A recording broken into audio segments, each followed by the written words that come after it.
Name ist Dirk Schröder. Mein Name ist Johann Heber. Ich habe 20 Jahre lang als Reisejournalist gearbeitet und einiges von der Welt gesehen. Und als ich einen Reiseführer über Norwegen geschrieben habe, war ich in Lappland und von dem Land fasziniert, von der Weite und von den Menschen dort. Aber ich habe bei den Menschen gemerkt, etwas ist anders hier. Die Art und Weise, wie sie leben, die Art und Weise, wie die Kinder sich dort verhalten in der Gemeinschaft. Ich habe ihn immer gefragt, warum streiten sich die Kinder hier nicht? Was ist hier anders? Und diese Frage hat mich lange Zeit beschäftigt. Das hat mir sehr die Augen geöffnet für Gemeinschaft. Die Art und Weise, wie diese Menschen miteinander leben. Und da habe ich das wieder erlebt, wie die Kinder miteinander umgehen und spielen. Und ich habe dann gesehen, dass es keine Trennung mehr gibt. Das ist mein Kind, das ist dein Kind, ich bin Mama und bin Papa. Sondern ich habe gesehen, diese ganze Gemeinschaft ist für die Kinder da. Das war ziemlich am Anfang, als ich diesen Wunsch geäußert habe, ich möchte mehr über die indigenen Völker erfahren, bin ich beim Bärenstamm gewesen und da war ein großes Treffen, über 400 Leute waren da und bei diesem Treffen hatten sie Manitonkwat und Elika eingeladen. Als Indianerälteste war der Manitonkwat dabei. Und so habe ich den Manitonkwat erfahren und auf seine Ausstrahlung gespürt und denke, wow, hat mein Herz berührt. Die Art und Weise, wie er redet, wie er auftritt, weil er sehr natürlich und menschlich mir erschienen ist. Beim Manitonkwat hat mich am meisten beeindruckt die Redestabkultur. Ich habe es deshalb so aufgenommen, weil ich das in dieser Woche erfahren habe. Wir haben Redekreise gemacht und ich konnte das dann spüren. Bis dahin kannte ich nur die Theorie. Und was mich da begeistert hat, dass derjenige, der den Stab hat, der spricht und alle anderen schenken ihm die ganze Aufmerksamkeit. Ja, als ich dann von so einem Workshop wiederkam, da war ich natürlich Feuer und Flamme.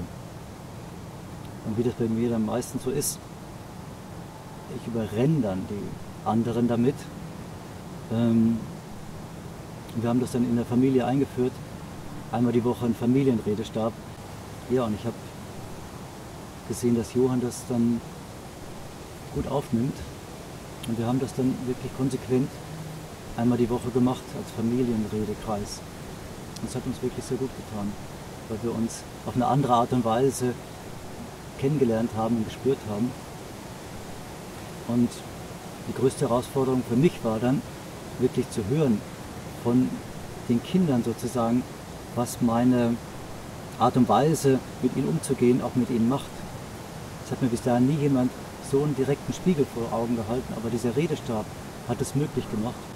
Aber das Dolle dabei ist, dass, wenn ich dann den Redestab habe, ich nicht mehr das sage, was ich mir spontan gesagt hätte, was ich mir ausgedacht habe, was in meinem Kopf war. Und dann kamen die Worte wirklich von Herzen. Und wir haben solche Runden gemacht, eine Runde nach der anderen. Und dann zu erfahren, wie wir automatisch wirklich von innen reden, ich sag mal vom Herzen reden. Das ist die Magie des Redestabes. Und dann sind wir da, wo native Völker immer waren. Ich glaube, es hat mir ziemlich viel gebracht, insofern, als dass ich eine für mich gute Redenskultur kennengelernt habe. Und dieses einander aussprechen zu lassen, sehe ich als einen ganz, ganz wichtigen Teil.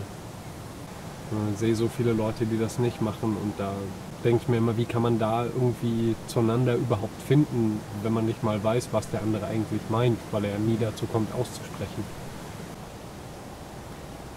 Die bewegsten Erkenntnisse habe ich erhalten, wenn der Kreis geschlossen ist. Und ich sehe das immer wieder in unseren Familiencamps. Das ist für mich so berührend, weil ich jetzt sehe, dass wir es hier in unserer Kultur auch leben können. Ich muss nicht mehr nach Amerika fahren oder nicht woanders, wo native Völker das immer schon tun. Ich habe erlebt, dass wir es in uns haben und wir sind wieder im ursprünglichen Sein eines Menschen. Und es berührt mich dann, weil das, was Manmi Tongvat schreibt, in seinen Büchern, was er erzählt, habe ich erlebt. Es ist lebendig, es ist in uns drin und es ist abrufbar. Wie wir beide Welten miteinander verbinden, das ist aus meiner Sicht ganz einfach. Wenn wir Menschen wieder respektvoll miteinander umgehen. Also Respekt ist ein ganz wichtiger Schlüssel. Ich praktiziere das. Ich zolle jedem Respekt, jeder Pflanze, jedem Tier, jedem Menschen. Und was ich dann erfahre, sie schenken mir auch Respekt. Und ich habe erfahren, Respekt können wir nicht einfordern. Respekt ist etwas, was ich vorlebe und als erstes gebe. Und dann passiert etwas, das sich wie ein neuer Raum öffnet. Also Respekt ist das eine. Und gute Worte reden. Vom Herzen reden und von mir reden, wie es mir geht. Und das bewegt beim anderen etwas, weil ich mich zeige. Nicht mehr anklagen, sondern was hat mich verletzt. Aus meiner Sicht, das Paradies ist da. Dass die Frage ist, wie verhalten wir uns in dem Paradies. Aber der Wunsch, das habe ich gemerkt, der ist in jedem Menschen drin. Der Wunsch nach Frieden.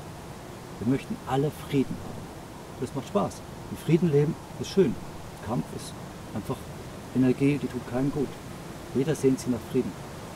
Und in der Natur ist Friede. Natur ist Harmonie. Das ist ihr Grundbedürfnis. Und wir als Menschen sind Teil dieser Natur. Das ist wichtig, sich daran zu erinnern. Wir sind nichts Besonderes, wir sind nichts anderes.